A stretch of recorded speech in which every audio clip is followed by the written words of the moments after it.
जय हिंद साथियों। तो साथियों सीटेट का जो आपका एग्जाम आज यानी कि 13 जनवरी को हुआ है, तो उसमें ईबीएस में जो क्वेश्चन पूछे गए हैं उनमें से कुछ प्रश्न हमें प्राप्त हुए हैं आप लोगों के द्वारा। तो उन प्रश्नों को आज की क्लास में हम सोल्व करेंगे। जिन साथियों को इन क्वेश्चंस की पीडीएफ चाहिए वो हमारा टेलीग्राम चैनल ज्वाइन कर ले, उसका लिंक आपको नीचे डिस्क्रिप्शन में मिल जाएगा। और जिन साथियों ने अभी तक हमारे चैनल को सब्सक्राइब नहीं किया वो सभी साथी चैनल को सब्सक्राइब कर लें।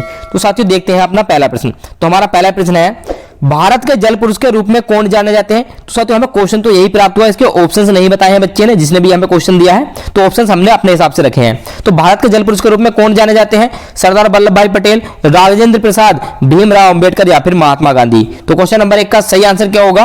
साथियों भारत के जल पुरुष के रूप में जाने जाते हैं डॉक्टर राजेंद्र प्रसाद, इनको भारत का वोटरमैन कहा जाता है, जल पुरुष। तो ऑप्शन नंबर 2 इस प्रश्न के लिए सही आंसर होगा। अगला प्रश्न देखेंगे, यदि आप मुंबई से दिल्ली जा रहे हैं तो आपको कौन से राज्य से होकर जाना पड़ेगा।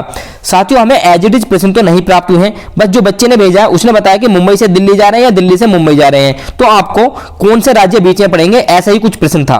तो देखेंगे भारत के नक्शे में कि मुंबई से दिल्ली के बीच कौन कौन से राज्य पड़ते हैं। तो साथियों ये रहा भारत का नक्शा, इसको थोड़ा सा जूम कर लेते हैं। हाँ इतना काफी है। तो यहां है साथियों हमारी दिल्ली और यहां से हमें आना है मुंबई। मुंबई यहां पर है। अगर हम इस रास्ते की बात करें, थोड़ा सा रास्ता इसको इधर को होकर जाएगा, यहां से इस तरीके से निकल सकता है। तो पहले हमारा गुजरात पड़ना निश्चित है, गुजरात पड़ेगा। गुजरात के बाद हमारा मध्य प्रदेश का थोड़ा सा भाग इसमें आ जाता है, राजस्थान आ जाता है और यहां पर हरियाणा आ जाता है। तो हमारे कुल मिलाकर 4 राज्य पड़ रहे हैं, गुजरात, मध्य प्रदेश, राजस्थान और दिल्ली। उत्तर प्रदेश इसमें नहीं पड़ेगा।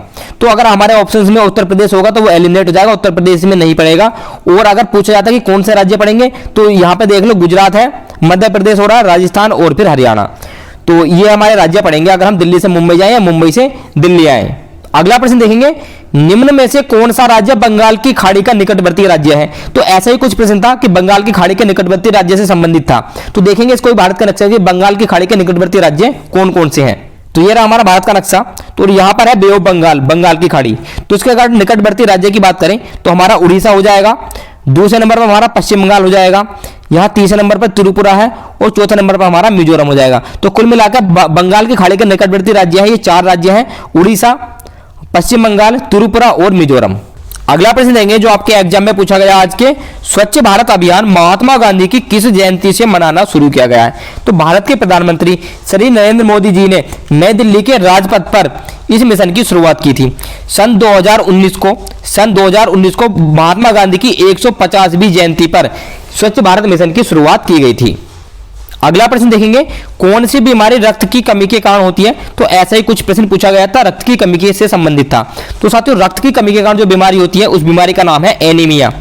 एनीमिया बीमारी होती है रक्त की कमी के कारण। इसमें रेड ब्लड सेल्स आरबीसी की संख्या बहुत ही कम हो जाती है, इससे थकान, कमजोरी और सांस लेने में दिक्कत हो सकती है। अगला प्रश्न देखेंगे, ऊर्जा का पिरामिड कैसा होता है। तो इस तरीके का एक क्वेश्चन पूछा गया है। तो साथियों ऊर्जा का पिरामिड हमेशा सीधा होता है। तो इस तरीके का कुछ प्रश्न होगा, इसके ऑप्शन होंगे उल्टा होता है, सीधा होता है, ऐसा कुछ होगा। तो इसका आंसर होगा सीधा होता है, ऊर्जा का पिरामिड हमेशा सीधा होता है। अगला प्रश्न देखेंगे, खेजड़ी गांव किस लिए प्रसिद्ध है। यहाँ खेजड़ी नहीं होगा, यह होगा खेजड़ली, खेजड़ली होगा यहाँ पर। तो खेजड़ली गांव किस लिए प्रसिद्ध है।